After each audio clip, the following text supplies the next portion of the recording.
midnight to 1 o'clock. He hasn't left this room in 3 days. Nobody has called. Nobody has texted. On his screen, forums. Threads. Men discussing looksmaxing techniques, the black pill, and why, according to the men around him, it is simply over. When were you last happy? Probably before I discovered the Manosphere.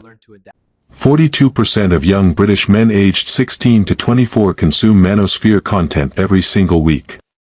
This is not a fringe subculture. This is your son. Your brother. Your friend. What makes a lonely young man turn his pain into hatred? And who is profiting from it? Chapter 1, The Black Pill. May 23, 2014. Isla Vista, California. A 22-year-old man uploads a video to YouTube. He speaks calmly, rationally, about women who rejected him. About a world he believes was designed to exclude him. 6 people are dead within hours. The world discovers a new word, Incel. The media response was immediate. The framing was clear, dangerous, violent, extreme. But investigative journalist Ross Kemp, after spending months inside these communities, said something few journalists would admit. I had it wrong. In terms of my preconceived opinions about them, I had it wrong. So what did he find? And what does the latest academic research actually tell us? Every human being requires 3 fundamental things: significance, belonging, and purpose. The young men who find incel communities typically arrive with all 3 unmet. They are socially isolated, academically struggling or stagnating, rejected, or believing they will be rejected, in romantic life. Their pain is real. It would be a mistake to pretend otherwise. Then comes the black pill. A story. A framework. An explanation. You are not failing. The system is rigged. Women only want chads. Your genetics have decided your fate. It's over for you. In incel terminology, chad is the genetically blessed male, athletic, attractive, effortlessly successful with women. A Stacy is the woman who only notices him. Everyone else. They are subsol. They are incel. They are, according to this ideology, the forgotten men. The black pill doesn't just explain their failure. It absolves them of it. And that, psychologically, is extraordinarily powerful. And then comes the community. Often, the first real community these men have ever experienced.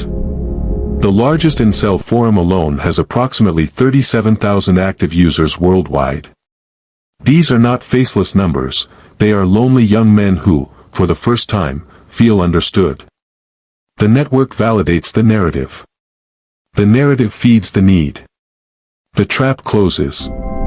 In 2025, researchers published the largest primary study of incel harmful attitudes ever conducted, 561 participants from the US and UK, mean age 26. What they found disrupted the popular image entirely. The sample showed ethnic and political diversity. High rates of poor mental health. Significant levels of suicidal ideation. And elevated rates of autistic traits, a finding that reframes the entire conversation about vulnerability. We will call him Paul. He is in his 30s. Irish. He has never told anyone the truth about his life. I tried. When I was younger, I tried to date. It never got anywhere. The extent of it was a few half-drunken kisses at house parties. 10 years ago, Paul found the incel forums. He believed he had finally found an explanation for his loneliness. Today, he lives in what he describes as quiet despair. Nobody in his life knows his truth. He scrolls the forums. And he keeps reading. Paul is not a monster. Paul is a man in pain, pain that was never addressed, and has now been given a name that makes it permanent. Chapter 2, The Dual Pathways. If most incels are simply lonely, hurting young men, and the research confirms they are, then why does the name trigger fear? The 2025 research offers the most precise answer yet. It's called the dual pathways hypothesis of incel harm. Pathway A, the wounded. These men arrive at incel ideology through experiential vulnerabilities. Real pain. Real history. Key factors include history of bullying and abuse, low self-perceived romantic or social value, autistic spectrum traits, difficulties reading social cues, navigating dating, and social rejection from early childhood. The forums did not create their pain. They gave it a target. These men need therapeutic support. Social skills development. Role models who have been where they are and found a way out. They are not perpetrators. They are patients. And then there is the second pathway. Different in nature, different in risk. Pathway B, the predators. These individuals carry what psychologists call the dark triad: narcissism, psychopathy, and Machiavellianism. They are characterized by right-wing authoritarian political orientation and pre-existing hostility toward women. They did not arrive at incel ideology in pain. They arrived looking for permission. The ideology gave them a framework to express hatred they already felt. It gave it intellectual clothing. Community. Validation. These are the men who post violent fantasies online. And, in an extremely small number of cases, act on them. Known incel perpetrated attacks worldwide from 1990 to 2025, between 7 and 15 incidents. Total lives lost, approximately 59.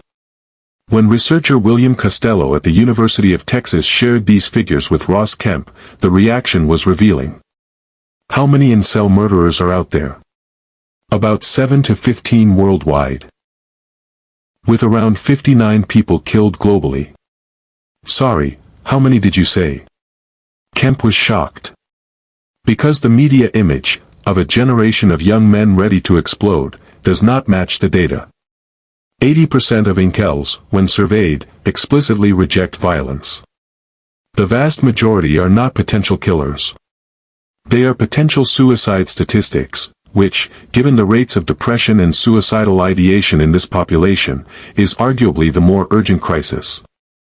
But, and this must be said clearly, even one murder is too many. The ideology creates the conditions. The pathway B minority acts on them. Dismissing the danger entirely would be wrong. Understanding it precisely is essential. Research consistently identifies two psychological markers that predict vulnerability to incel ideology and its associated harms: paranoid thinking patterns and insecure attachment styles. These are detectable. They are treatable. And they offer the clearest early intervention signal available. If only we knew to look. Chapter 3, The Grifters. The lonely young man does not find the forums by accident. Someone built a door. Someone is charging admission. Across YouTube, TikTok, and Telegram, a network of influencers has built extraordinary wealth on a simple formula. Names like Justin Waller, Sneeko, and, most famously, Andrew Tate have monetized the pain of lonely young men into empires. Courses. Coaching programs. Subscription platforms. The promise: escape the matrix. Become a real man. Never be rejected again. Young men watching these channels at a BBC panel discussion were clear-eyed about the mechanism. They're the only ones actually profiting off that. It's all a scheme to make money. Another panelist noted the more insidious effect. When influencers teach that male worth is measured purely by financial success, the social collateral damage spreads beyond the consumer. I know people who have lost friends. Because those friends now believe, if you're not rich, I shouldn't be hanging around with you. The Manosphere operates through a three-step psychological trap. Step 1, make them feel broken. Tell young men they are inadequate. Undesirable. Failures. The Manosphere does this with surgical precision, using just enough truth to make the poison go down. Step 2. Sell them the solution. The course. The Sigma mindset. The red pill coaching package. The community that will finally make them enough. Step 3. Keep them coming back. The solution never fully arrives. Because a solved problem doesn't renew subscriptions.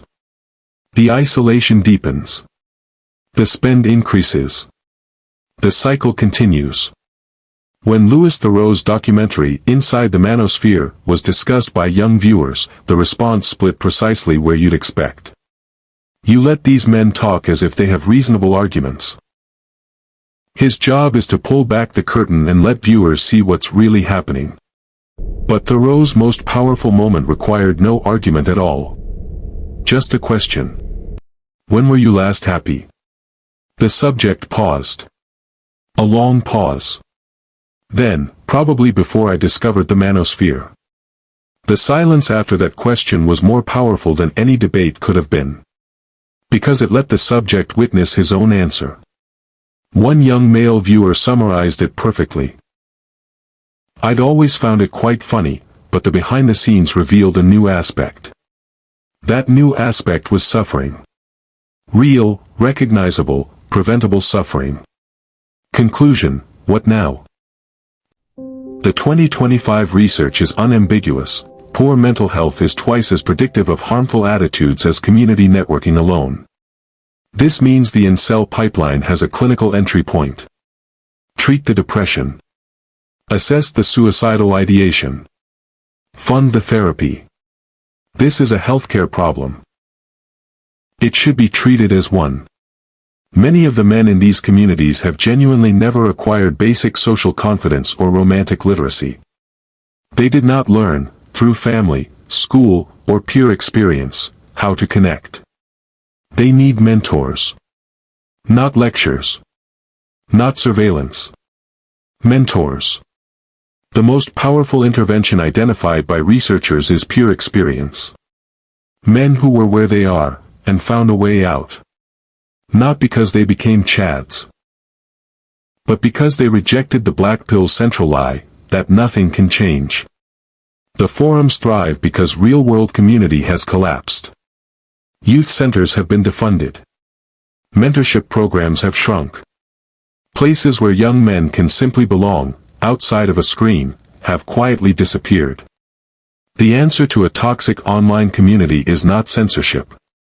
It is a better community, in the real world. The Incel movement is not a story about evil. It is a story about pain. Pain that was ignored. Pain that was exploited. Pain that was weaponized. The men in those forums are not monsters. They are someone's son. Someone's brother. Someone's friend. And they are waiting, still waiting, for someone to tell them the truth. That the black pill is a lie. The most dangerous idea is not that you're worthless. It's that there's nothing you can do about it.